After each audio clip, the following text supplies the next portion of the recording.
So once again, you're currently in the May webinar for Colorado's Paid Family and Medical Leave Program, affectionately known as FAMLI. We're still waiting for people to gather here. I'm seeing about 160 of you online right now, but go ahead, continue to get logged in, settled in, and we'll be starting here right at 11 o'clock.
For those just joining us, you are in the May webinar for Colorado's Paid Family and Medical Leave Program.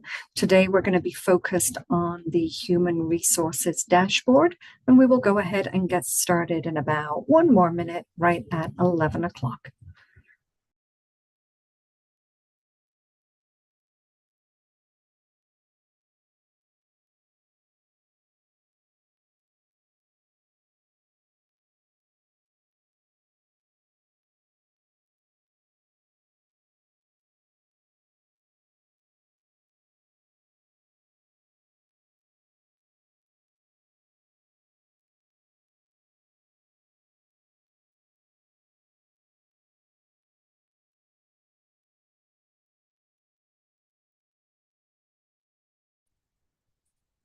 Hi, Tracy.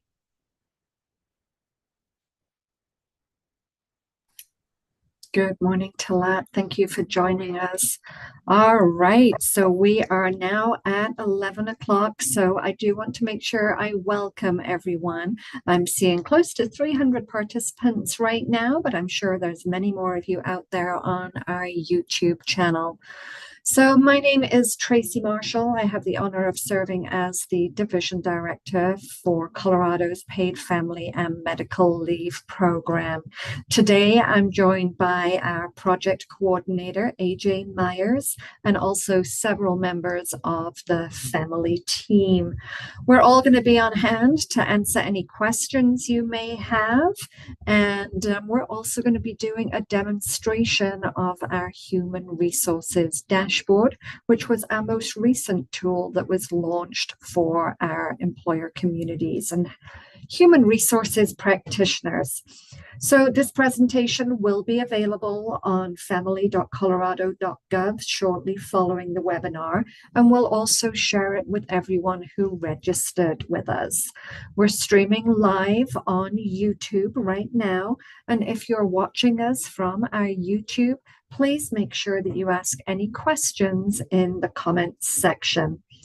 If you're joining us today through Zoom, please ask your questions in the Q&A function on your Zoom dashboard. The chat function is disabled, but our team of panelists will be dropping any handy links in there if you need them throughout the presentation.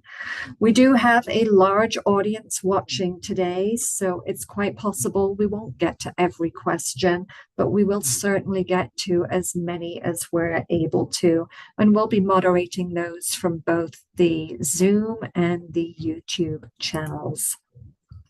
So, a quick review of our somewhat short but wonderful agenda this morning. So, you will be receiving that live demo of the Human Resources Dashboard from AJ, and then we are going to allow a good amount of time at the end to answer your questions.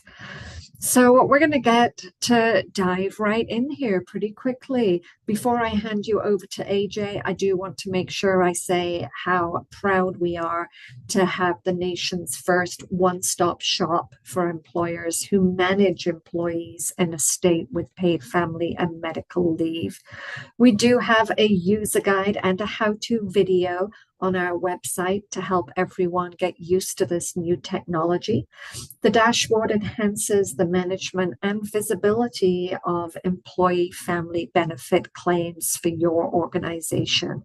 So, with that, AJ, you take it away, sir. And thank you, everyone, for joining us today. Thank you so much, Tracy. Give me 1 second to get my screen share going here.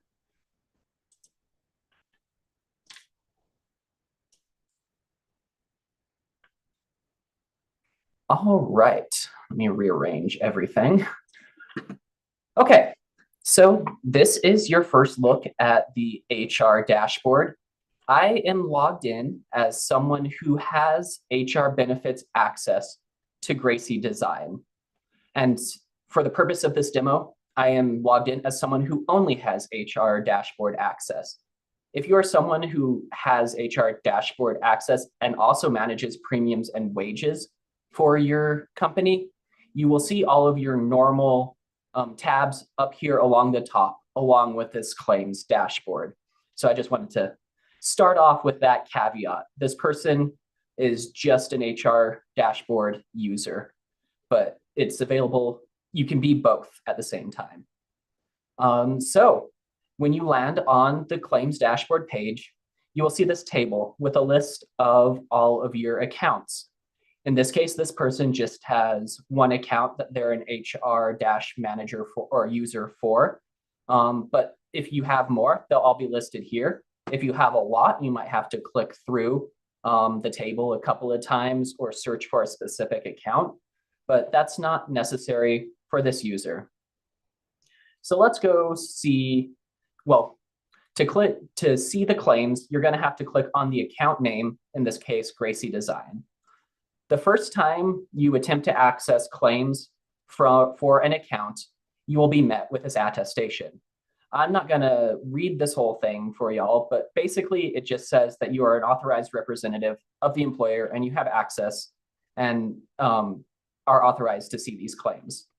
If you get to this page and you're like, oh, I probably shouldn't accept this attestation, you can click cancel and go out, no harm, no foul. But if you do have access and are authorized to view claims, you can accept this attestation. It might take a second, but then this table of claims will populate. One thing I want to point out before we go too much further is that attestation only needs to be completed once for each user for each account. So say I go back to the claims dashboard here and click on Gracie Design again. I will just go directly to this claims table and not have to accept that attestation again.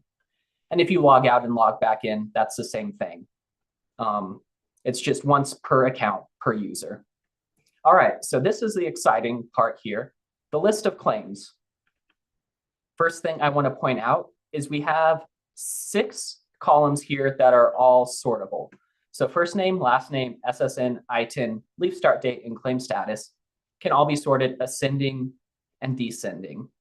So that's one way to help you find specific claims you're looking for. Maybe you want to see the most recent start dates, so you can sort that one descending. But we also realize that maybe there are other fields that would help you find your claims better. And that's what this advanced search button is here for. If you click advanced search, you'll see there are about 7 or 8 different fields to search on. So you have first name, last name, date of birth, social security, ITIN, both last 4. If you know the claim number, you can search by that, or you can search by leave type and claim status and leave start date. So for example, let's say I want to see all continuous leave claims that are currently active. You can select both of those and click search. And it'll bring up a list of claims here. If you want to clear that search and see all of the claims again, we have a little clear button here in the top right. And if you click that, it'll take you back to all of the claims. Quick thing to note here is this displays 10 at a time. So if you have a bunch of claims and just want to see them all here, you'll have to click through. But let's actually look for a claim. I know that the claimant I'm looking for, her first name is Nisha, last name is Jane. Click search. And you'll see that there are two claims that pop up here. And something I want to call out here is that this table shows all claims. So if a single person has filed multiple claims, they will all show up on different rows of the table. So in this instance, you can tell these are different because one is complete and one is active. There might be instances where a claimant has maybe two claims going at the same time, so that wouldn't necessarily tell you all the information you need to know. But to find that out, you can click View, and this will take you into the claim itself. When you first click on a claim, you'll see there are two sections, claimant information and claim information. These just give you your basic information about the claimant and the claim, as the titles kind of suggest. So you can see the first and last name of the claimant, their date of birth, their SSN, their family ID, and then basic information about the claim, the name, the status, the leave type, the regular work schedule and leave start date and end date that the employee has reported. The last one here is the modification date, which is the last time anyone has made a change to that claim. If we scroll back up to the top here, you'll see we have two other buttons here, a test to view claim reason and a test to view claim amount. So let's click on a test to view claim reason.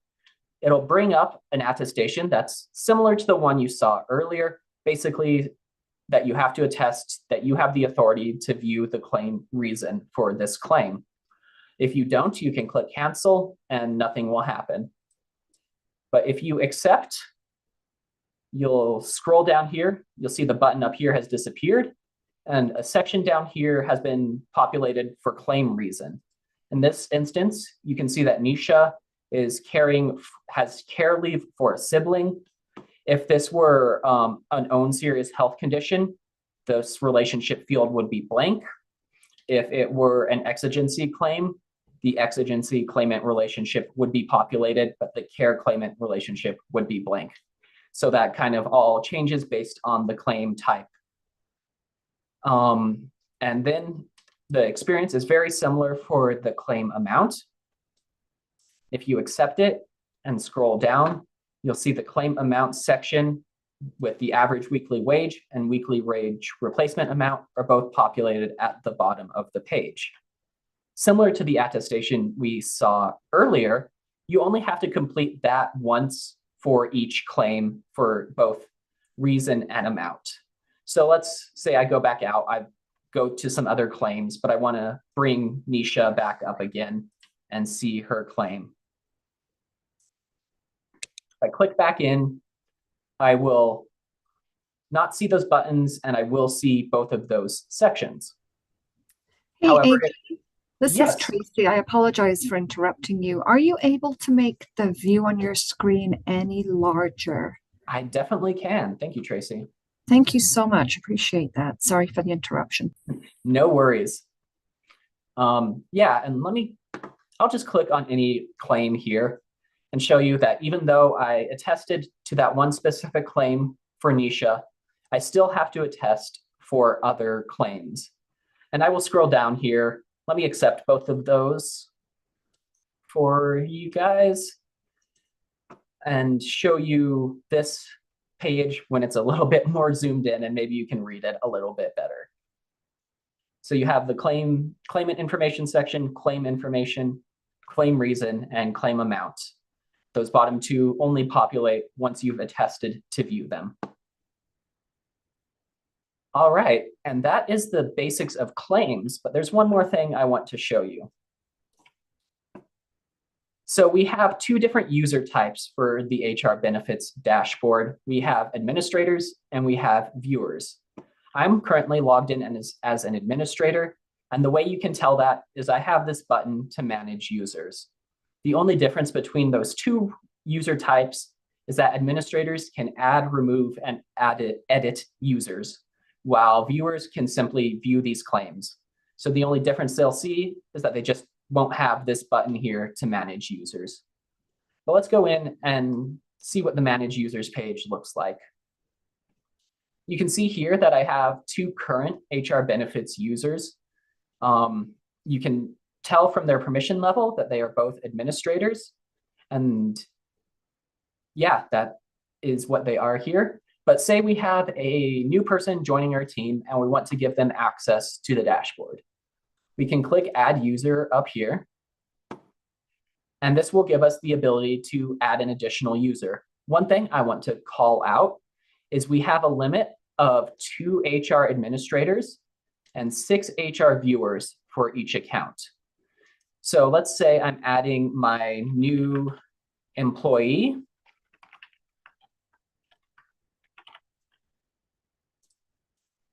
And I want to add them as an HR administrator.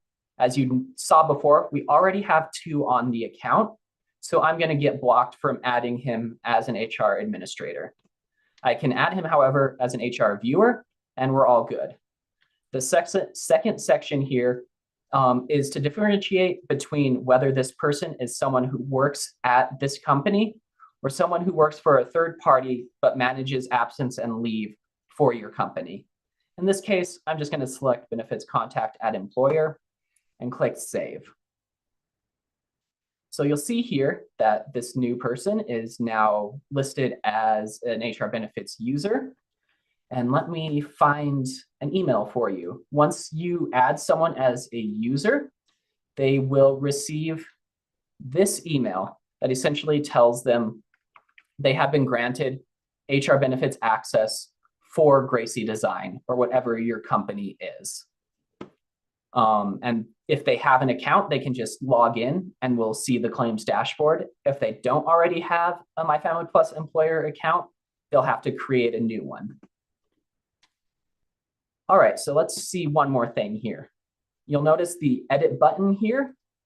If I want to edit Jamal Murray, the only things I can change are his permission level and his HR benefits manager access type.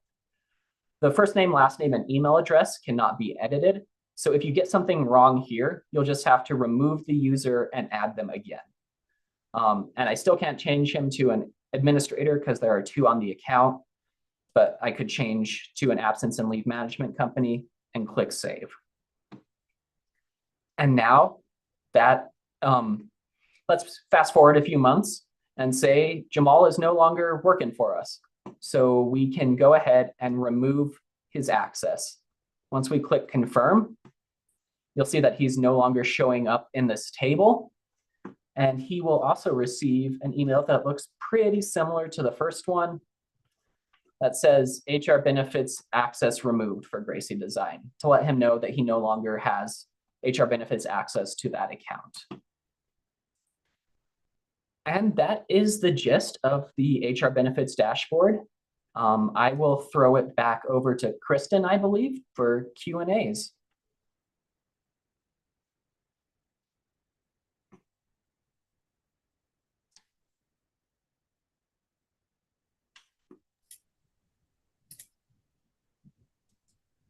Kristen, we're not able to hear you if you're talking to us. Unmuting. All right. This screen look correct, everybody? Yes, ma'am. We're ready for questions when you are. Okay. Sorry. I should pop in and just say, you guys are going to, of course, get these slides for your review at your convenience. And we hope you make note of all these ways to contact us.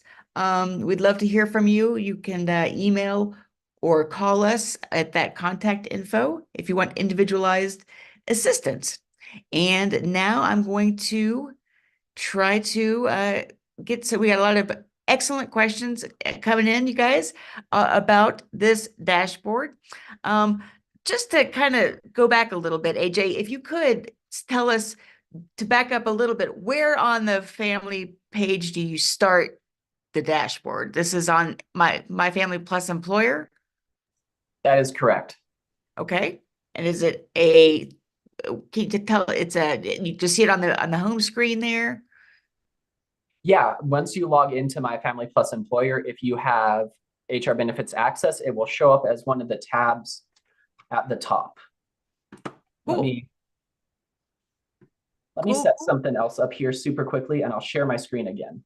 Okay, let me stop sharing. Also to note, if you are looking to get that access, your premiums admin, if you do not have access right now, we'll have to add you in order to grant you that access. Yeah, thank you for calling that out, Corey.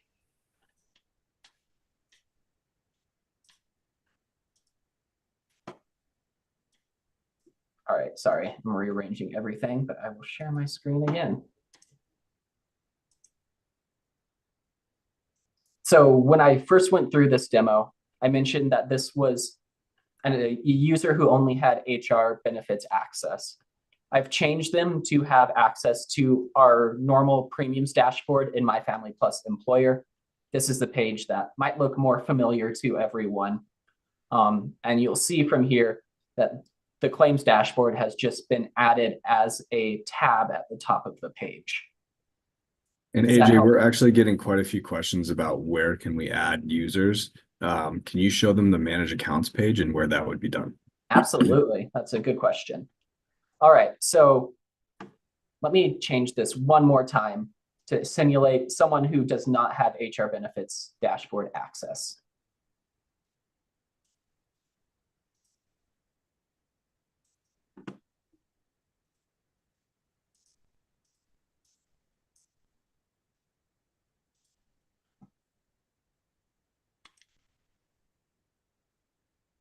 Okay, so now I'm just probably where most of y'all are at right now. Just someone who has access to the premiums dashboard and My Family Plus Employer. But now you want to add some HR benefits users to your account. Under Manage My Account here, we'll go to Manage Accounts. We'll click on Gracie Design. And this will take us to our account page. If you scroll down, you're going to see two different Manage User tabs or boxes. The first is Manage Premiums Users, which we'll skip right by that for now. And we'll go to Manage HR Benefits Users. This is essentially the same functionality as I showed in the HR dashboard. So if I want to add a user, let's just add Jamal back here.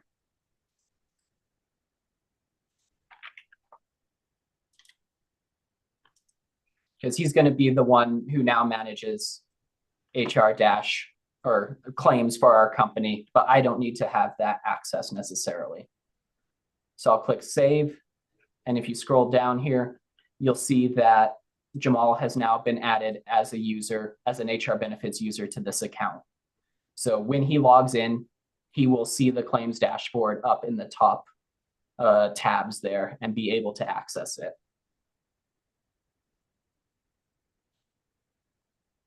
Okay, looks good. One more, another question. First off, I should say, I love that Nicole Jokic and Jamal Murray are running HR for a design firm in the off season. This fictional course, it's makes me laugh. Okay, someone wants to know, can these reports be exported to Excel? Yeah, and I'll go ahead and take that one. So currently, the product and technology teams are working on a print and exportability for the HR dashboard.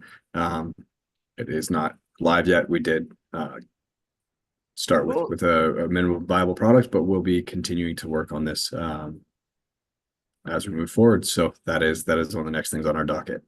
Great. Okay, next question. Audrey wants to know, if we're using a third-party administrator, can we log in to see all the claims? Can we still do that?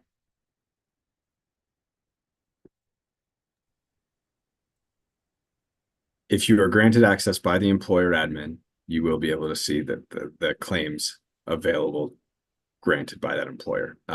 We do not have a TPA solution where it covers all of them, like the premiums dashboard, but you will have to be granted access by the employer admins.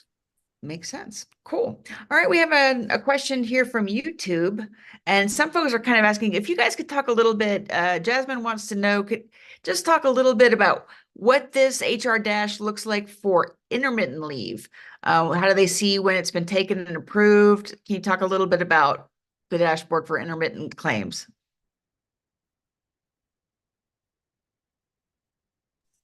Yeah, let me try and pull back up another claim here. It will not look any different from what I've shown so far.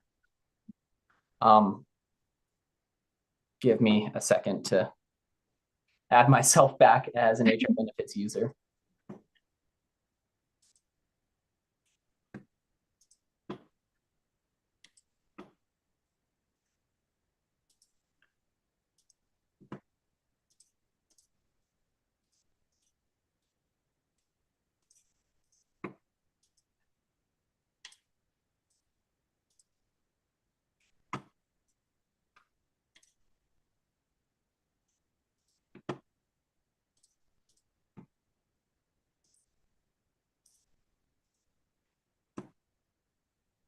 Okay, we're back.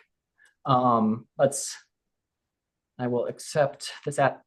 I'm only accepting this again because I removed my access. That won't happen in real life. Let's find an intermittent leave claim.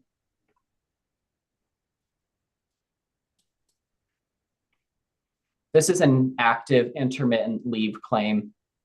So it will show the same information as the other claims.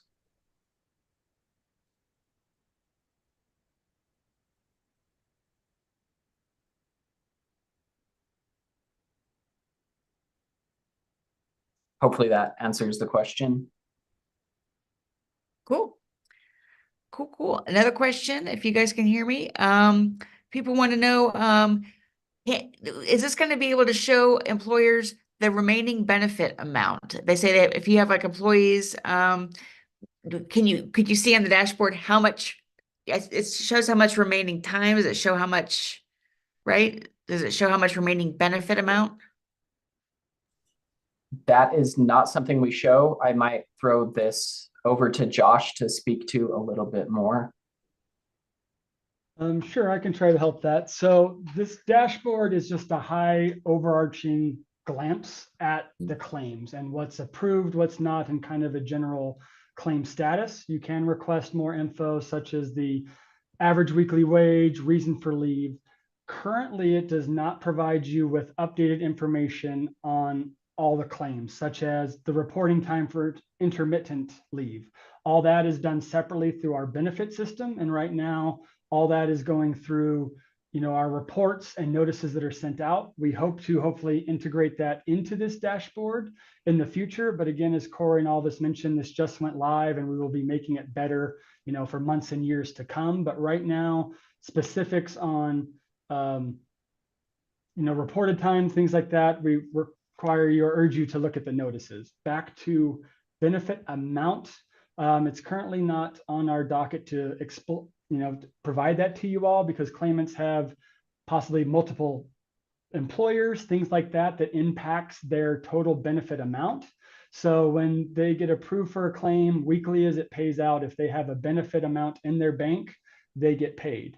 We know that's confusing for a lot of you. So we have recently incorporated a leave exhaustion notice that will be going out on these claims that are mid-flight. So once that final payment has gone out for the leave and they've exhausted their benefit, both the claimant and employer will get a notice that will state as of a specific date when that claimant has exhausted their benefits for this benefit year. So hopefully that helps you all. Cool. Yeah, that's simple. I know you guys are continuously improving everything. It's cool to see. An interesting question I don't know the answer to. So Anonymous wants to know, how do you access the HR dashboard if the person who used to have access leaves your company? Anybody have a, I guess the HR contact leaves your company. Is there a way to gain access if they don't leave their, turn over their permissions to you? Should they I just call the think call the center? question What would be happens? more or less if the admin had left, and in my opinion, that would be a call to the call center to help get you access back, admin access back to your account. That's super helpful. Thank you. Thank you. Yeah, and I should say to anybody, if you have any specifics about how do I do X, Y, and Z on the dashboard, the call center is here for you every weekday and to walk you through exactly specifically what you need to know.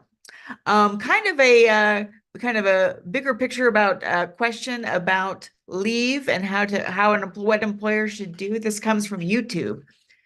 John wants to know, how should an employer address a situation where, let's say, an employee takes PTO while they're awaiting their physician's paperwork? Then they receive back pay for that same time, thus receiving more than their average weekly wage. This has come up a bit, I think, for folks trying to make sure that what happens when an employer keeps paying someone until their family comes through? Is there a recommended course of action? This might be a policy question. Anybody want to?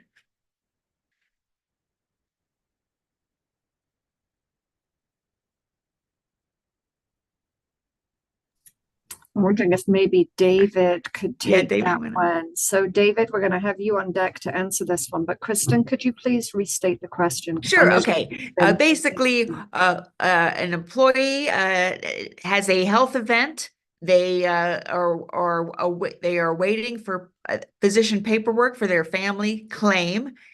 In the meantime, the employer is paying them out on PTO, and then they start receiving family benefits, and now they're making more than their average weekly wage. Is there a recommended course of action for the employer to recoup that payments to make sure they're not being overpaid? Does that make sense? Yeah, there's not necessarily a recommended course of action other than to say that the employer can recover that overpayment. So there's a lot of different ways that you can do that. What it really comes down to is that, yeah, the employee is now on approved family leave. We are going to pay for that leave. So the employer can credit their bank for any accrued leave, such as vacation, sick, PTO, etc., and then ask for a return of any money paid out from that bank. And you can address that the same way you would any other form of overpaid paid wages. So it could be through agreed upon future deductions. If you have a large amount and you're very concerned with it, I would suggest actually consulting with the Division of Labor Standards and Statistics, because they're the ones who would regulate that. And they can give you more specific guidance. Cool. All right. Another question from YouTube. Jasmine wants to know, just to make sure this is a dashboard question, she's confirming. So you can't see the hours. And so let's say back again, someone's on intermittent leave. You have to rely on the weekly letters, or can you see the hours and dates reported for those intermittent leaves online, or do you need to just rely on the letters? I can take that one right now. So yes, all notices as far as reporting time off, approval decisions, things like that, you need to rely on your mail or emailed notifications from our My Family Plus benefit system. We are again hoping to integrate some of those notices and things into the dashboard in the future, but there's a long list of things that we're trying to incorporate. So we don't have a time frame on that right now. So we rely on you getting those notices or speaking with your employee that is out on leave and coordinating that. Cool, thanks. All right, a question here from Lacey wants to know, is there a way to opt out of physical mailed notices and only get emailed notices? I assume she's an employer or an HR benefits manager. Can you opt out of all physical mail?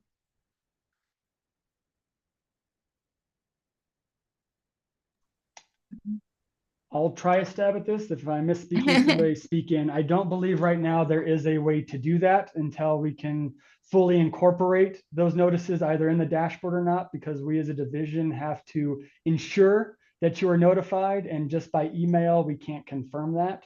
So we'd have to have backups. So for the time being, long story short, no, I think you're getting both. That makes sense. Someone else wants to know, these attestations, when you click that you're, gonna do things, are they HIPAA compliant?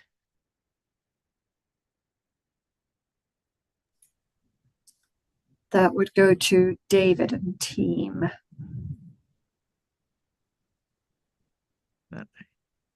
And David? I'm looking to see if any of our privacy experts are on. So in general, yes, we are HIPAA compliant to the extent that we are required to be. Okay, cool. And so I will leave it at that. Yep. Yep. All right. Okay, another question here. Kathy says, okay, I have my sign-on information, but I'm not seeing anything that you're showing me. It says I'm not connected to an organization, and I've called before and I'm still not added. Sounds like you just keep calling, or what do you do if you're signing in, but you're not seeing what they're showing, what you're showing?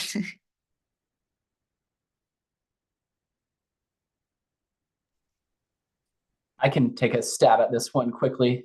It seems like you probably need to add an account to your user. So when you log in, you just get that screen that says add an organization, in which case you would need to click that thing that says add an organization and enter your organization's FEIN and go through that registration process, if I'm understanding the question correctly. That makes sense. A question here from Michael, kind of a top-off question. So to make sure, how will I know how much the employee is getting paid by the claim each week? And so if let's say we're topping off, we need to know how much they're actually getting paid. That's on there?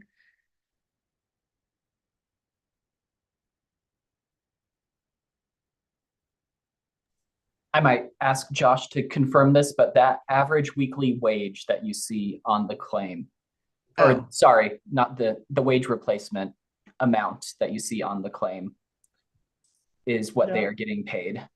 I'll piggyback with you, AJ. So that is, again, assuming they are missing a full week, whatever their work schedule is. So if that person is not missing a full week right now, you all have to do the math, unfortunately, and figure out per hour what that would be, and then you can deduce. We are looking to enhance and add line items on weekly payment amounts, but right now it is providing you with what family will pay on a full week of benefits.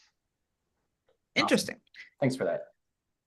All right. Sorry, I was like Mona's typing the. Sorry, I'm just want to make sure I don't.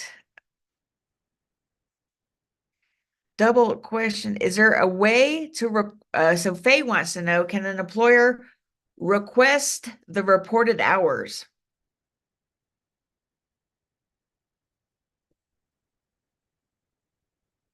Makes sense though. Can an employer see what their employees are reporting as their hours?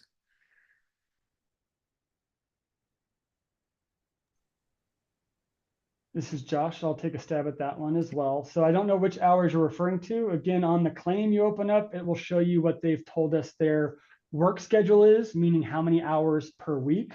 If this question is more specific on what hours they reported to family as being missed, again, you have to rely on the notices that get sent out. So intermittent and reduced schedule claims require the claimants to come in and report to family weekly on the previous week of what was missed. Once they report time, both the claimant and employer gets a notice stating, they reported X amount of hours. And if that doesn't match up with your books, you can always file a grievance with us and we would look into it and possibly adjust the claim if necessary. All right. Another question. So if a claimant, I guess it works for them. If a claimant files for a second benefit, I guess that means a second claim, files a second claim. Is there a way for employers to know how much time they have left in their bank at that point? It could be possible they have filed for leave from another employer that reduces their bank that we don't know about. That makes sense. Yes, it does. And again, this goes back to, we do not share with you all currently what the claimant has in their benefit bank, because there's many reasons. If some claim is appealed and overturned, that bank can adjust quickly. So that's why we make claims eligible pending they have benefit amount available. I know that's not the best for you all, but that's why we've incorporated these new exhaustion letters to let you know when that happens. And then again, we're trying to improve information, but that changes a lot. And your notices actually show that they might even be eligible for longer than a 12-week period. Again, that's because the event is eligible. We're not trying to mislead you all. I saw some questions in there that why are they approved for longer than a 12-week span? That's because the event is eligible or certified for it. Now, that's still pending that they have a benefit amount available. And again, once they get paid, that will let you know that they, receive benefit, or you'll receive an exhaustion letter when they are no longer covered by family. And you guys talked about denials, and someone asked in the chat, employers can see if someone's claim was denied. Can they see why? Absolutely, I'll take that one. So unfortunately, no, we do not share that with you because there's many reasons for that, and it's our information being shared with the claimant, and it's up to them if they would like to file an appeal. So we do share with you if it was denied, but the ball is back in the claimant's court again on what they want to do with those decisions. You will be notified if they do file an appeal, however, and again, if a decision's overturned and they have some sort of approval, you'll get a notice that way, but you do not get specifics on why the claim was denied, as it's the claimant's responsibility. Gotcha. Cool. Just want to make sure we get all the questions on YouTube here and everything. Okay. Let me see. Got a little more time. Don't want to get too specific for anybody's specific business. Someone wants to know, well, again, this is, lots of folks want to know if they can see the payments. Again, we've kind of answered that a little bit. Someone asked about, hang on one second. Someone asked, sorry, this is a question about part-time employees. Anonymous wants to know, how should part-time employees enter their weekly work schedule if they don't always work the same number of hours each week? Are employers responsible for monitoring their regular work schedules submitted by the employee? It's kind of a general question. Kind of two questions there. How should employees enter their weekly work schedule if it changes every week? And question two, can kind of the employer kind of monitor through this dashboard what the hours the employees have submitted most recently? Is that something this is on this dashboard, or where would you see that? I can stab at some of that. So again, Okay. hours reported weekly will not be on this dashboard, same as Okay. actual work schedule. The dashboard only shows the total hours that they work. So the notices that go out, whether it's at initial claim approval or if they're reporting time on that weekly basis, it will show you, what work schedule is in our system and the days reported. As far as changing that fluctuating schedule, I don't want to misspeak. I know that's a problem people are seeing. Our system was originally designed to go on an average week. So that's where they're experiencing, hey, I put in for the last 4 weeks these hours per day, and it's not a consistent schedule. We know that's the problem with certain folks. So there is a workaround, but I can't speak to that. Our overpayments team that kind of handles grievances are kind of working through that. And I know there's a future enhancement to possibly allow employees to change that work schedule weekly if they are, reporting those intermittent or reduced scheduled claims. So that way it wouldn't have to be a proactive thing. It would go on a weekly basis, but I don't know when that may or may not be done. But we know this is a reoccurring problem, and unfortunately, we don't have a perfect solution right now. All right. Heather has a question, wants to know if an employee files a grievance and then the payments stop, how long does it take for the payments to restart to the employee? I guess that would depend on how long it takes to adjudicate that. Any intel there about what folks should expect? Hi, this is Lindsay. I'm the branch manager for Employer Services and Program Integrity, which houses overpayments. And it really does depend on the circumstances of the grievance. We will reach out to the employee and the employer to get additional information about that grievance and then make a determination based on that information. So we do shoot for a couple of weeks maximum for processing time. We do try to receive those answers or get those answers out more quickly. So please feel free, though, to call into the call center to ask questions if you've submitted a grievance to get an update on that process. Cool. That is helpful. Another question. Someone says I just popped off my screen. Sorry. We received an approval letter for an employee, but the dates don't match the dates on this portal. What should I do?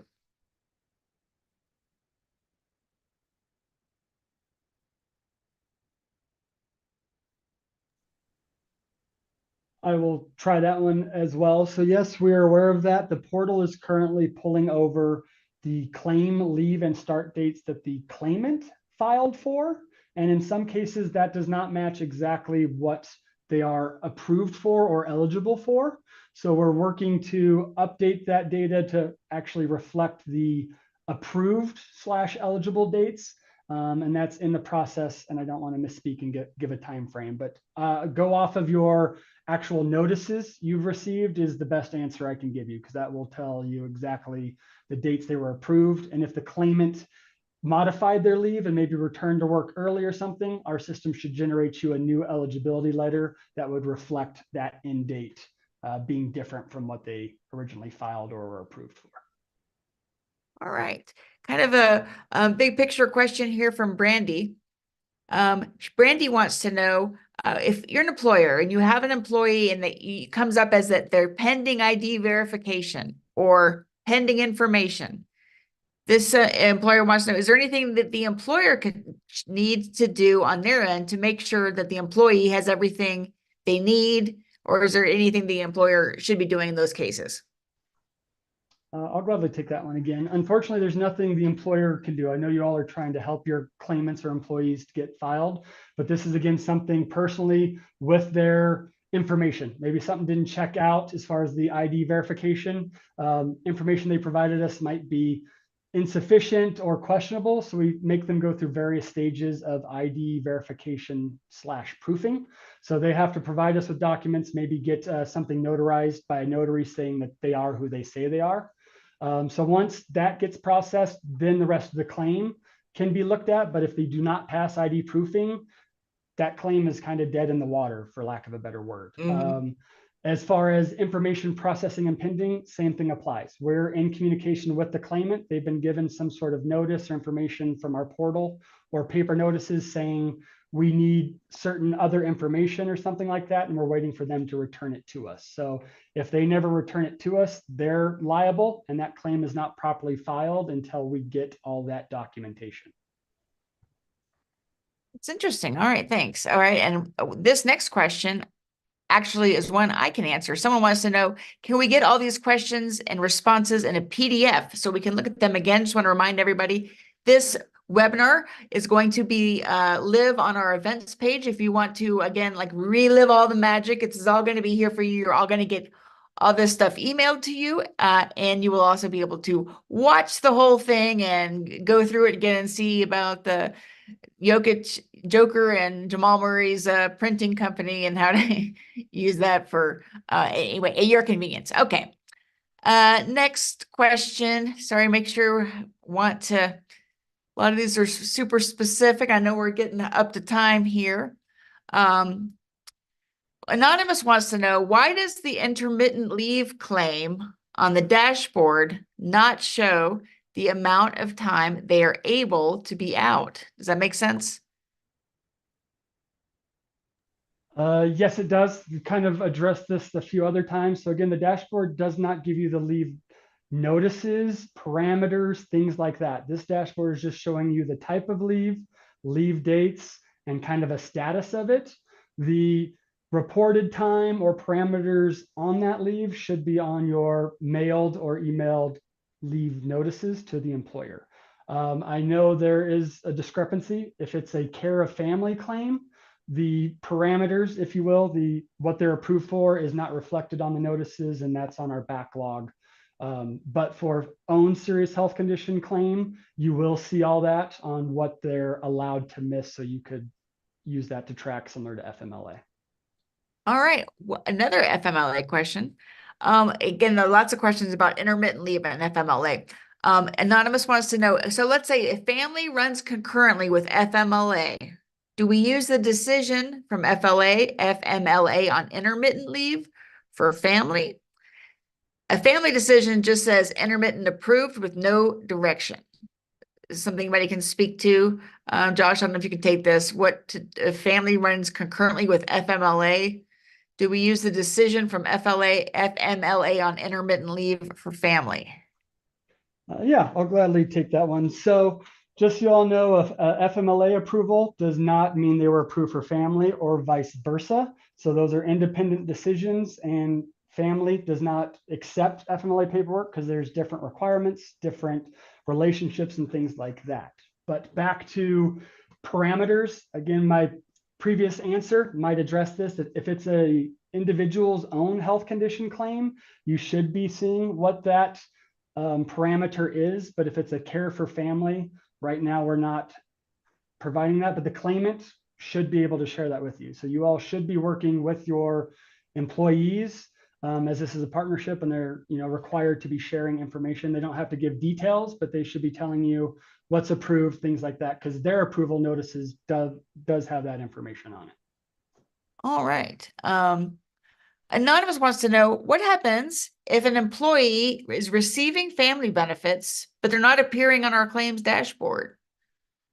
Anybody have a thought there?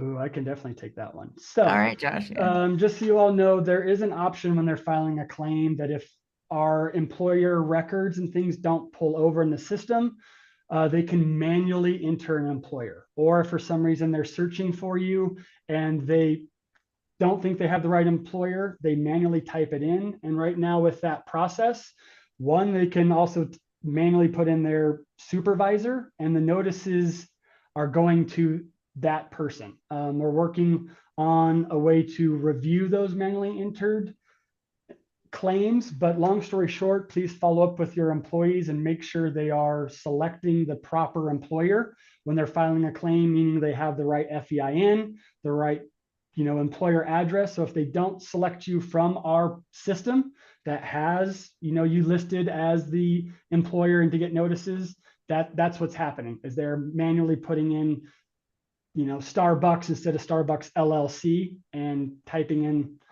somebody else as their notice. That's why they wouldn't show up on the dashboard either, because it's connected per employer social security numbers that you are reporting wages on for you to see that claimant. So if they didn't select you properly, you will not see them on the dashboard, unfortunately.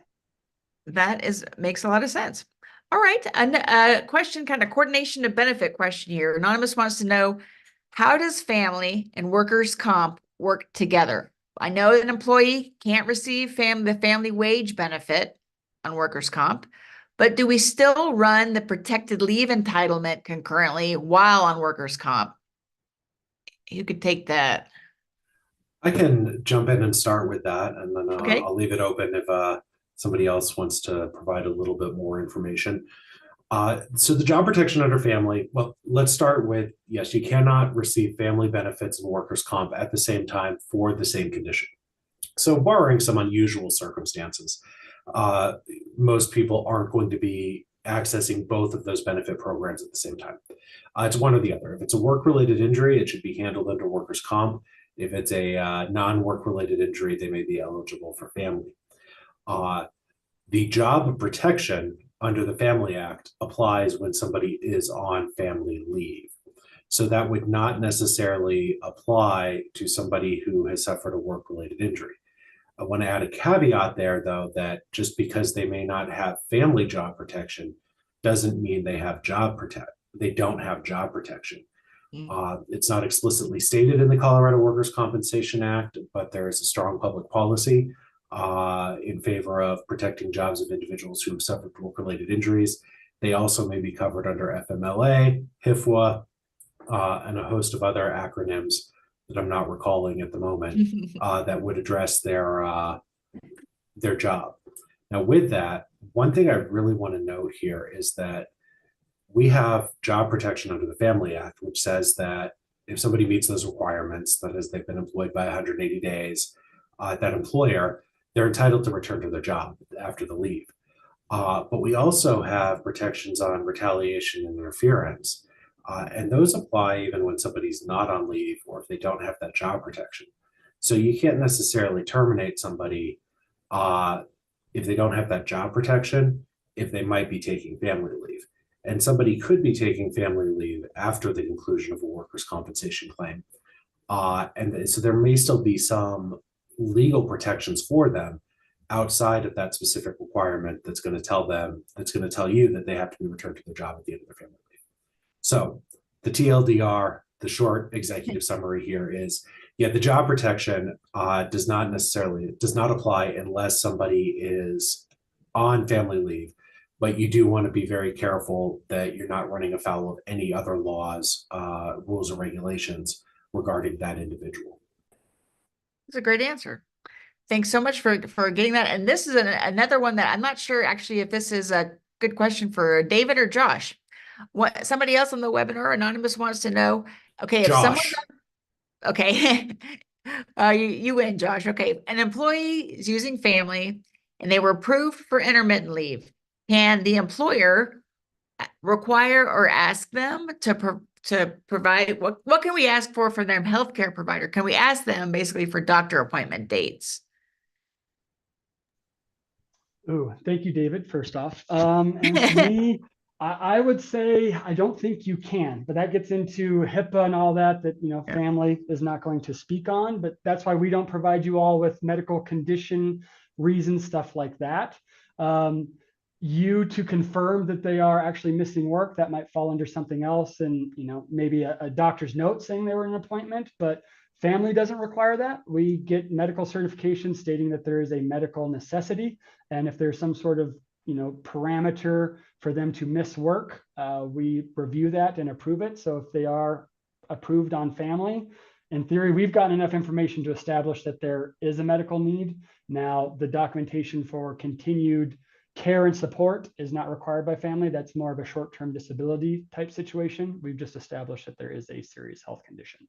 So I don't know if David or anybody policy wants to intervene and add to if they can ask for more stuff, but family will never share that just for that reason.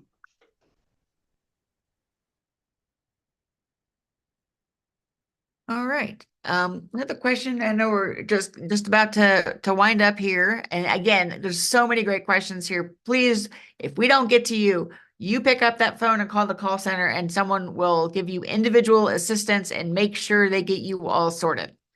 And they'll walk through the dashboard if you need to refresh that. And so please keep in touch if we don't get to you. But Zed wants to know if an employee was approved for family. Oh, no, my screen. Approved for family and the company denied a leave request and the person doesn't work for us anymore. Is the company charged for family being paid out to that employee? I don't think, are employers charged in any way if someone takes family leave? Yeah, there's a lot to unpack in that question. So let's start with that point. Employers aren't charged. So unlike unemployment insurance or other forms of insurance, family doesn't have any type of an experience modifier. So, that's like, we have car insurance and you get in an accident, you file a claim against your car insurance, your premiums go up. Right? Workers' comp's the same way, unemployment insurance is the same way. The more you use it, the more you pay. Family is general. Everybody pays the same amount. The premiums are the same for every employer, for every employee. So there is no charge to the employer. And I saw another question like this in the chat. So just to be clear, if somebody comes in, one of your employees files a claim for family benefits, that doesn't raise your premiums. That doesn't affect you at all. We don't track that experience modification. That is actually one of the perks of being on our program instead of opting for a private plan, is that your utilization of our program isn't going to affect your premium. But beyond that, there's something kind of concerning in this question. The idea that somebody may request leave, the employer may deny it, they're on family, and then they're no longer employed by that employer. There's a lot of issues there. That employer may well have engaged in some prohibited conduct in terminating that employee. And remember, employers can't deny family leave. If somebody is approved for leave by us, once they file that appropriate paperwork, they are entitled to take that leave. If they have worked at that employer for more than 180 days, they do need to be returned to that position at the end of it. And no matter what, they can't be retaliated against or interfered with for having taken that leave. So that employer would need to be very careful in the actions they were taking that led to that individual no longer being employed there. All right. Well, hopefully our last question is not so tricky. Before we wrap it up, someone wants to know again, like what do about taxes. We're just after tax season, but they want to know about W-2s. Do we send those? Are we going to be sending folks W-2s for their family benefits at the end of the year? Or are employers supposed to add that to their W-2 through payroll? So it's actually going to be a 1099-G because the family benefits aren't wages. That's the tax nerd answer. W-2s report wages, 1099s report miscellaneous other payments. But we will send out a 1099-G to those claimants reflecting the amounts that we have paid them over the course of the year. Those amounts should not be reflected by the employer on the W-2. Cool. All right. Well, with that, I think I'll hand it back to Tracy. I know we're heading up on lunch here. Again, you're going to get these slides and all the contact information. If we didn't get to your question, please don't forget that we're here for you every weekday every weekday to answer your questions. And with that, I will hand it back to Tracy.